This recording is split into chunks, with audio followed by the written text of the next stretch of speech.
Bharatiya Janata party अड़ंगा ना लगोले रहे। अब भारतीय जनता पार्टी के फैसला बा, वो फैसला के बीच में नीतीश कुमार ना आई हैं, ये बात क्लियर हो गई। अगर सात को पूरा मजबूती के साथ खड़ा होता तभी जाके संभव बा कि सरकार बसी। ये बात के मुकेश सहनी भी समझ रहा बाड़े और यह बात के जीतन राम मांझी भी समझ रहा बाड़े। और भारतीय जनता पार्टी हाथी से हथरस के करी। मुकेश सहनी के रहला और ना रहला से कोनो अंतर नहीं पड़े कि दूसरा तरफ मुकेश सहनी के कहल जा रहा बा कि उनका विधायक पर भी भारतीय जनता पार्टी के प्रभाव बहुत मजबूत। भारतीय जनता पार्टी एकजुट करे के बात कर रहा बा और जाति समुदाय से ओकरा घाटा हुई हिंदुत्व वाला एजेंडा ओकरा खातिर फायदेमंद बा। इसे जातीय जनगणना करा करके वोट के बंटवारा नहीं खे चाहत।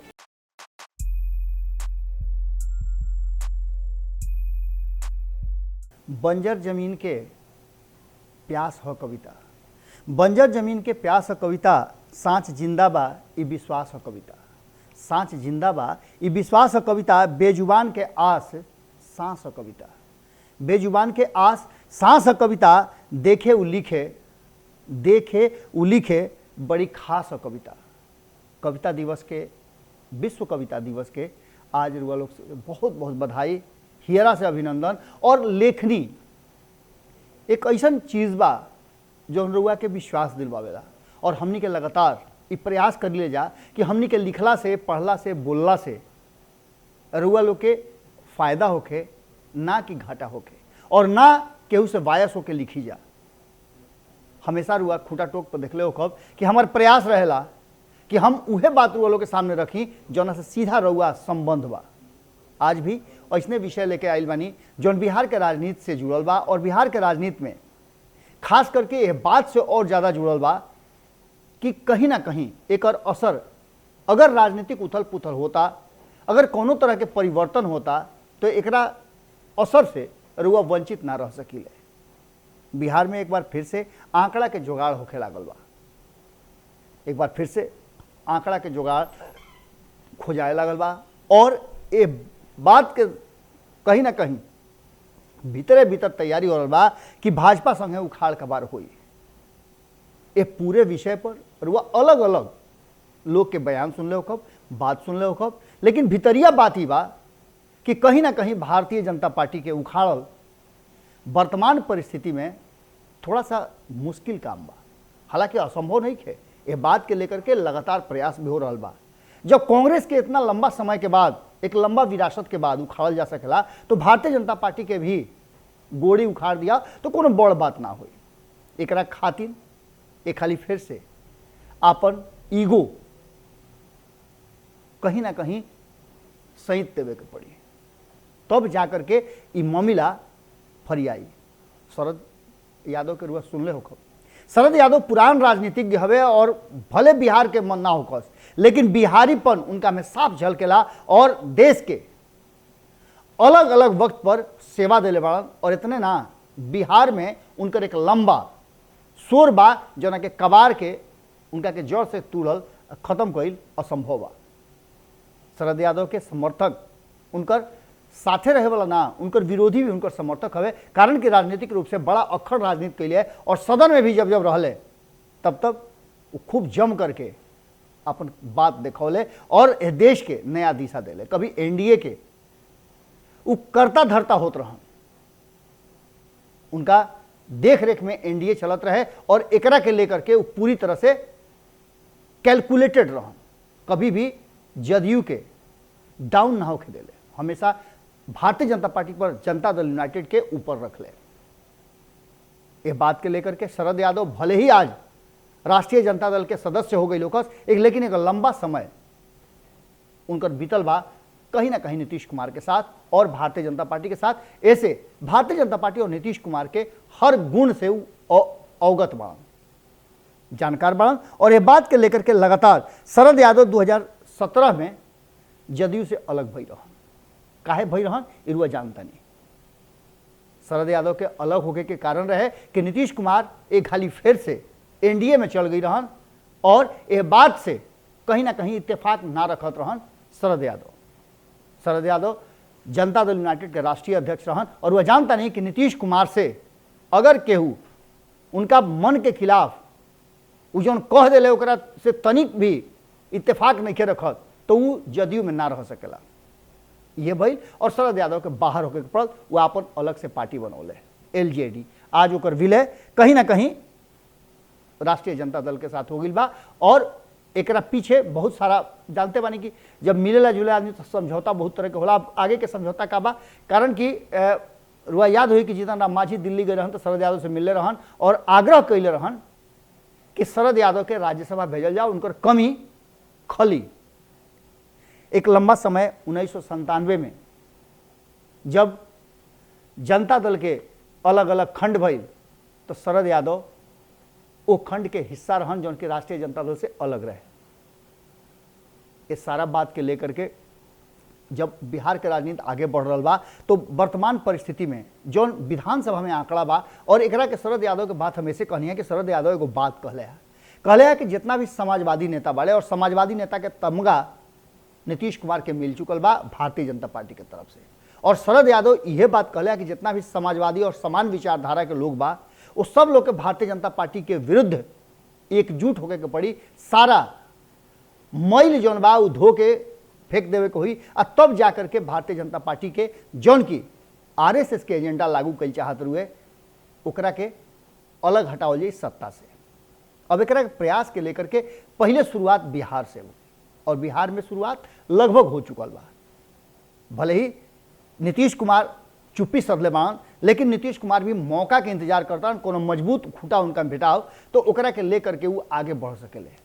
रुआ याद हुई कि वही घड़ी से बात और ज़्यादा उलझे लागल जब नीतीश कुमार सारा विपक्ष के लेकर के दिल्ली गए रहन और प्रधानमंत्री नरेंद्र मोदी से मिल करके जातीय जनगणना के बात कैले रहन। भारतीय जनता पार्टी एकजुट करे के बात कर रहा बा और जाति समुदाय से ओकरा घाटा हुई, हिंदुत्व वाला एजेंडा ओकरा खातिर फायदेमंद बा, ऐसे जातीय जनगणना करा करके वोट के बंटवारा नहीं खे चाहत।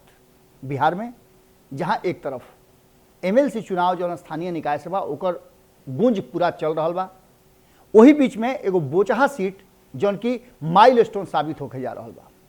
बोचहा सीट मात्र एक सीट बा, लेकिन एकरा से आंकड़ा में अंतर पड़ी और ये आंकड़ा कहीं ना कहीं भारतीय जनता पार्टी के और खूंटा मजबूत करी, नीतीश कुमार के थोड़ा और कमजोर करी या फिर राष्ट्रीय जनता दल से बराबरी करी। ये बात के लेकर के अब छानबीन उधेड़-बुन चल रहा बा। भारतीय जनता पार्टी हर हाल में इस सीट जीत करके और नंबर 1 के कुर्सी पर राष्ट्रीय जनता दल के साथ बैठल चाहता। एक मतलब बा कि जन बार बार रुआ लोग से बात कह रहा बानी भारत लाइव पर या फिर खूटा ठोक पर कि कहीं ना कहीं भारतीय जनता पार्टी नीतीश कुमार के मुच्चो करवावे के फेरा में बा, यानी नीतीश कुमार के लड़ाई से बाहर करके खुद राष्ट्रीय जनता दल से लड़ाई लड़े के चक्कर में बा।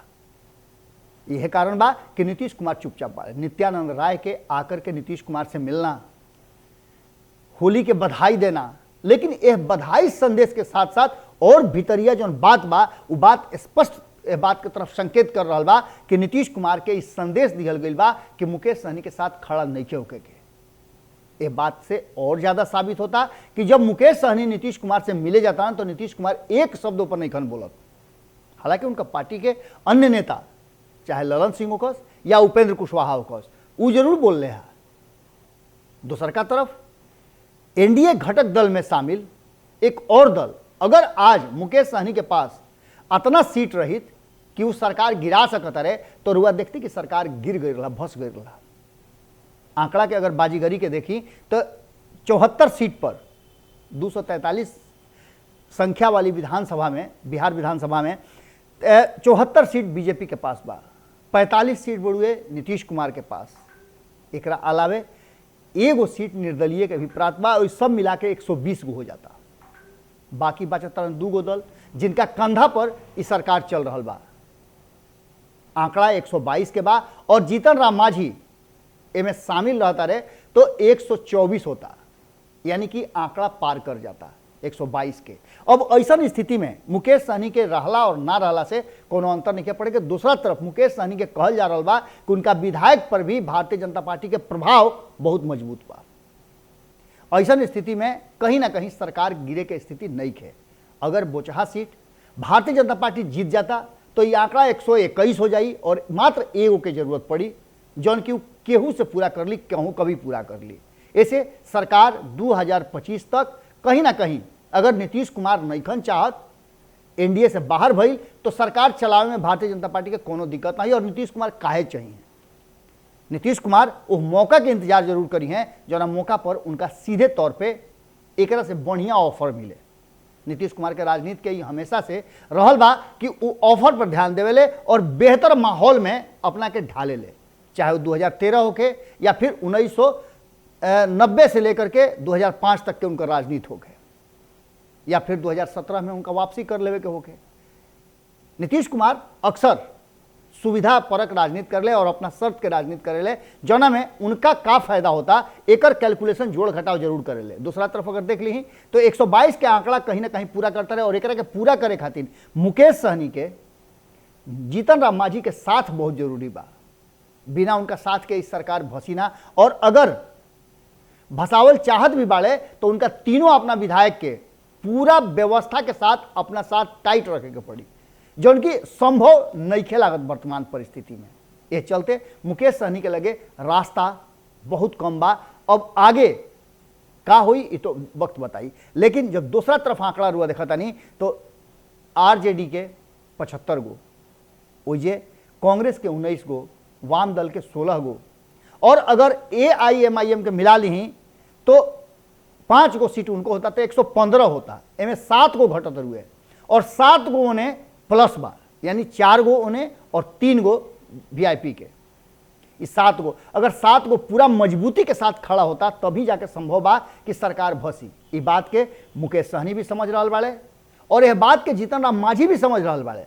और भारतीय जनता पार्टी हाथी से हथरस के करी, जैसे कि रुआ लोग जानता नहीं और अक्सर सुन ले हो कब कि भारतीय जनता पार्टी आज बदल परिस्थिति में 4 गो राज्य में जीत करके और ज्यादा मजबूत भइल बा और भारतीय जनता पार्टी डोमिनेट करे खातिर पूरी तरह से तैयार बा। गिरिराज सिंह के बयान रुआ सुननी, रुआ बयान तो और लोग के सुन ले हो कब, लेकिन गिरिराज सिंह के बयान, नित्यानंद राय के आकर के नीतीश कुमार से मिलना, मुकेश सहनी से मिल के बाहर जाना, ललन सिंह भले ही कितनो चिचियास, उपेंद्र कुशवाहा चाहे जितना भी चिचिया लेस कि ठीक ना भइला, उनका के विश्वास में लिहल चाहत रहे, भरोसा में लिहल चाहत रहे, लेकिन ये सब बात के भारतीय जनता पार्टी कोई असर ना पड़ी। भारतीय जनता पार्टी के हर हाल में एक सीट चाहिए जो बोचहा सीट बा। एक पहले भी 2 गो सीट पर उपचुनाव में तारापुर और कुशेश्वर स्थान जब जदयू लड़ रहे होकर सीट रहे तो भारतीय जनता पार्टी जितना मदद चाहिए उतना कैले रहे। भले ये बात के कहल जाओ कि मदद पूरा ना मिला रहे, लेकिन ये सब के बावजूद भारतीय जनता पार्टी अड़ंगा ना लगोले रहे। अब भारतीय जनता पार्टी के फैसला बा, वो फैसला के बीच में नीतीश कुमार ना आई हैं, ये बात क्लियर हो गई बा। एक एगो रास्ता बा जना में आंकड़ा के उखाड़ कबार तभी हो सकेला जब नीतीश कुमार यह उखाड़ कबार के हिस्सा होकर। शरद यादव के बात हम काहे कहले रहनी है, शरद यादव के बात ऐसे कहले रहनी है कि शरद यादव एक बार फिर से राष्ट्रीय जनता दल में जाकर के नीतीश कुमार और तेजस्वी यादव के संबंध के बेहतर करे में और संबंध जोड़े के प्रयास में अपन आगे के रणनीति अपनावे के कोशिश करी है। ये प्रयास में कहल यह जा रहा बा कि लालू प्रसाद के बेल हो जाई और बेल भइला के बाद लालू प्रसाद भी पूरे मुहिम के हिस्सा हुई हैं और ये हिस्सा में कहीं ना कहीं प्रसाद किशोर के जो प्रयास बा वो प्रयास भी साथ में चली। ये सारा माहौल के अगर रुआ देख ली तो एक बात साफ नजर आवता कि आंकड़ा के होखे लागल जुगाड़ दिल्ली में जे कुछ भी भइल एकरा बीच में 2-3 गो घटना और घटल। पहला घटना तो ये कि जौन अमर पासवान मुसाफिर पासवान के पुत्र रहे हा, जो सूचना हमारा अभी खूटा ठोक पर हुआ लोग से जो विश्लेषण करता नहीं वो विश्लेषण के बीच में ही सनी शर्मा यह बात के सूचना दिले हा कि अमर पासवान जौन की मुसाफिर पासवान के पुत्र बाड़े उ राष्ट्रीय जनता दल में अपन सदस्यता ले ले, यानी कि इस संभावना व्यक्त कई जा रहा बा कि वजह से राष्ट्रीय जनता दल के जो उम्मीदवार हुई हैं वो और केहू ना बल्कि ई मुसाफिर पासवान के पुत्र अमर पासवान हुई हैं। दूसरा तरफ एक और सूचना आ रहा बा जौन के संपादक नमन मिश्रा जी बता रहा बनी कि रमई राम जौन की इंतजार करते रहे और पिछला हाली बोचहा सीट पर मात्र 3% वोट से वो हार रहन, वो ताल ठोकले रहे और राष्ट्रीय जनता दल से निघोरा कैले रहे कि उनका के टिकट दिया जाओ। एक अलावे और भी कई लोग उम्मीदवार रहा भारत लाइव पर देखले हो कब कि कई लोग ताल ठोकत रहा कि तेजस्वी यादव से बातचीत हो गई बा, फाइनल बा, टिकट मिली तो हम युवा बानी तो वगैरह वगैरह। लेकिन ये सारा बात के लेकर के अब ये बात साफ तरीका से नजर आ रहा बा कि कहीं ना कहीं बेबी कुमारी भारतीय जनता पार्टी के उम्मीदवार बाड़ी। अगर वीआईपी नइखे मानत तो उनकर उम्मीदवार अब रमई राम हुई है। ये एगो बड़ा ब्रेकिंग बा, कारण कि संपादक नमन मिश्रा जी बता रहे बानी कि रमई राम अभी वर्तमान परिस्थिति में बैठल बाड़न मुकेश सहनी के इंतजार में। मुकेश सहनी दिल्ली से आवस, रमई राम सदस्यता लेस और वजह से टिकट लेकर के चुनाव लड़स, यानी कि अदला बदली हो गई बा। और यह अदला बदली में कहीं ना कहीं आवे वाला बिहार के राजनीति के एगो नया सुगबुगाहट आ रहा बा। इस सुगबुगाहट में भले ही बहुत कुछ मत होखे, लेकिन एक बात पक्का नजर आ रहा बा कि भारतीय जनता पार्टी के सामने नीतीश कुमार के छोड़ करके और केहू के मूड़ी उठा कर चले के सावंग नहीं खे। इस साफ देखा रहा बा कि कतनो जो आंकड़ा के जुगाड़ कल जाओ, लेकिन 2024 तक भारतीय जनता पार्टी के बिहार के सत्ता से कबारल एकमात्र शख्स कबार सकेले उ बारे नीतीश कुमार, वरना केहू के ही बूता के बाहर बा, खूब नहीं खे, बल नहीं खे। आज के विश्लेषण में रुआ लोग से यही विदा ले। अभी बहुत ड्रामा और नौटंकी बाकी बा बिहार में। इन ड्रामा नौटंकी पर हमनी के पूरा नजर बा। भारत लाइव होके, खूटा ठोक है या पंचनामा होके, लगातार रुआ लोग से जुड़ रहा बन जा। आ प्यार स्नेह जो रुआ मिल रहा बा रुआ सभे के, वो असही मिलत रहो। फिर कल भेंट करे के वादा के साथ एक बार फिर से जो कविता दिवस बा, ओकर विश्व कविता दिवस के रुआ लोग के बहुत बहुत बधाई, गोड़ लागत है।